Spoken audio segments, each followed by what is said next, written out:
തൃശൂർ നാട്ടികയിൽ തടിലോറി പാഞ്ഞുകയറി കുട്ടികൾ ഉൾപ്പെടെ 5 പേർക്ക് ദാരുണാന്ത്യം. ഇന്ന് പുലർച്ചെയാണ് റോഡരികിൽ ഉറങ്ങിക്കിടന്ന നാടോടികളുടെ ദേഹത്തുകൂടി വാഹനം കയറി ഇറങ്ങിയത്.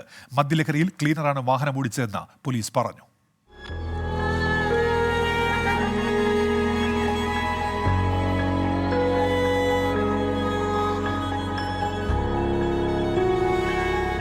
പുലർച്ചെ 4-നാണ് നാടിന് നടുക്കിയ അപകടം.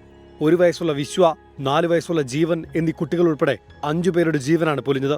2 പേരുടെ നില അതീവ ഗുരുതരമായി തുടരുന്നു. ഞാൻ കണ്ണു തുറന്ന് നോക്കിയത് എൻ്റെ ഭാര്യൻ്റെ എൻ്റെ മോൻ്റെ അടുത്ത് എൻ്റെ വണ്ടി നിന്നത്. രണ്ടാമത് എന്നെ പേടിച്ചിട്ട് അയാൾ വണ്ടി റിവേഴ്സ് എടുത്ത് ബാക്കിൽ കിടന്ന എല്ലാത്തിലും വണ്ടി 2 പ്രാവശ്യം കയറ്റിയിട്ടാണ് മുമ്പിൽ കിടന്നവരെ വണ്ടി കയറ്റുന്നത്. എല്ലാവരും പോസ്റ്റ് ഔട്ട്. കണ്ണൂരിൽ നിന്ന് എറണാകുളത്തേക്ക് പോവുകയായിരുന്ന തടിലോറി മദ്യലഹരിയിൽ ക്ലീനറാണ് വാഹനം ഓടിച്ചതെന്ന് പോലീസ്. ഡ്രൈവർ ജോസിനും ക്ലീനർ അലക്സിനുമെതിരെ മനഃപൂർവ്വമായ നരഹത്യ കുറ്റം ചുമത്തി കേസെടുത്തു. ഡ്രൈവറുടെ ലൈസൻസും വാഹനത്തിന്റെ രജിസ്ട്രേഷനും റദ്ദാക്കും. മരിച്ചവരുടെ ബന്ധുക്കൾക്ക് അടിയന്തര സഹായം നൽകുമെന്ന് മന്ത്രി MP രാജേഷ്. വളരെ ദാരുണമായിട്ടുള്ള അപകടമാണ് ഉണ്ടായിട്ടുള്ളത്.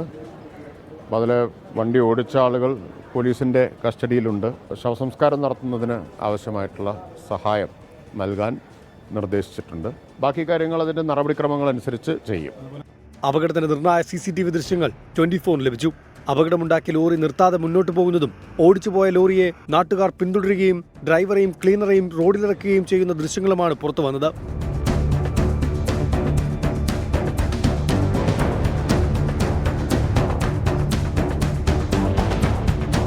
24 തൃശൂർ.